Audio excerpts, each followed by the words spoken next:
So we begin right now with our top story at this hour. Stocks rallying at the closing bell. The president appears to soften his approach here on the trade war, announcing the tariffs on China would, quote, come down substantially. The Dow, NASDAQ, and S&P 500 all finishing the day sharply higher, led by huge gains, especially across the technology sector.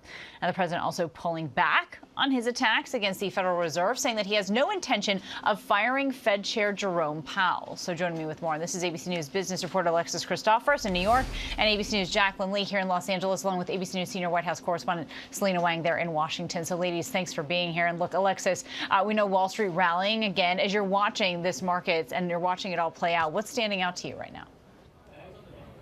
Well, I'm calling this a big relief rally today because we're seeing investors breathe this sigh of relief that two things they've been very concerned about seem to be a little bit brighter today. And that is Fed Chair Jerome Powell looks like his job may be safe as President Trump sort of dials back rhetoric about wanting to fire the Fed chief. There's even some concern about whether or not he would have the authority to do that.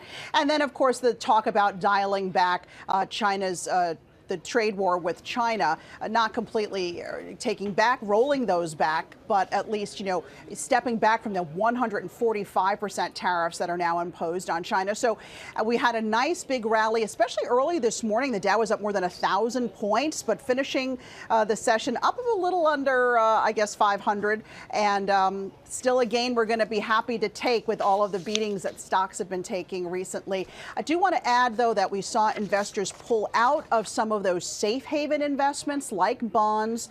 Also, gold had its biggest one-day plunge in years today, down about $200 an ounce to just under $3,300. And the dollar, which we know has been beaten up, rallying modestly today. But a lot of the traders I spoke to today said, look, this is just one day. They're not going to, hang their hat on a one-day rally. But they said at least for today, they took advantage of the buying opportunity. It's interesting you talk about it now day by day. A few weeks ago, we were looking at it hour by hour, right? And Selena, we know that Treasury Secretary Scott Bessent is making public remarks earlier today saying that the U.S. is willing to negotiate a bit more with China. Alexis alluded to that as well. What more are we hearing from the Trump administration? Yeah, well, first of all, just to bounce off what Alexis said, I mean, the president is watching the markets and he's trying to reassure investors here by really projecting this rosy picture in public that they can reach a trade deal with China. And this morning, President Trump actually saying that there are, quote, active talks with China.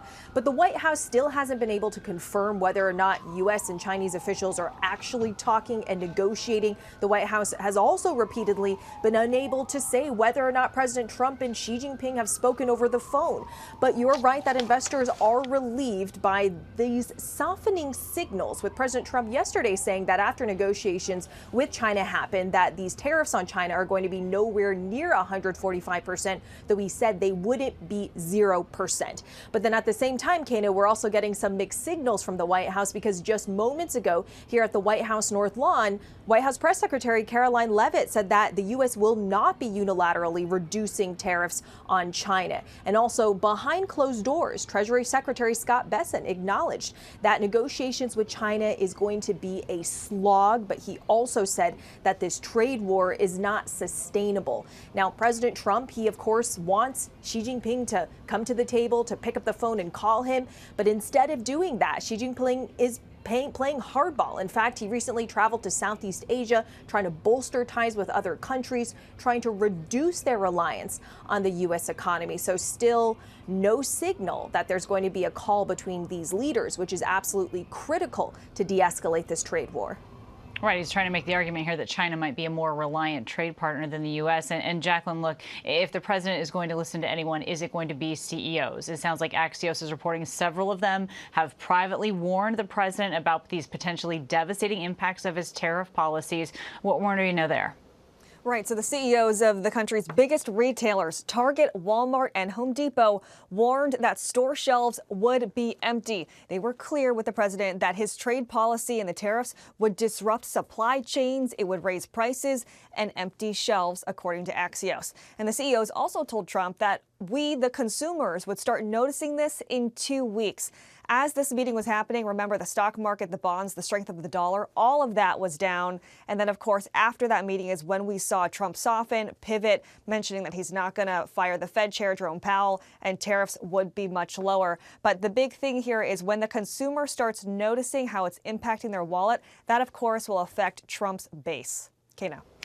And Alexis, I know this is a bit of a tricky question to answer here, but when you hear Jacqueline say these CEOs, right, Walmart, Target, are going directly to the president, we know that leaders in the auto industry did that as well, and they got a bit of a carve out. Do you see perhaps anything like that trickling down and then shaking up the markets again?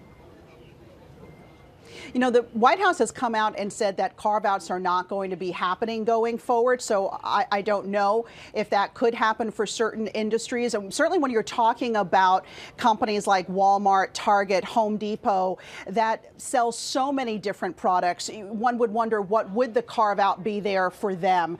But I think that, you know, Donald Trump takes what they say to heart. He seems to always have an ear to the ground when it comes to CEOs and when it comes to what's happening on Wall Street. And I think we're seeing in real time, he takes meetings with these CEOs and then almost instantaneously turns around and makes another kind of an announcement and sometimes changes his stance on things. So definitely as a businessman himself, I think he definitely, listens to what they have to say. Same bucket. It's not like the automotive industry that really needs a similar gift in a way. All right, Alexis, Jacqueline, and Selena, our thanks to all of you.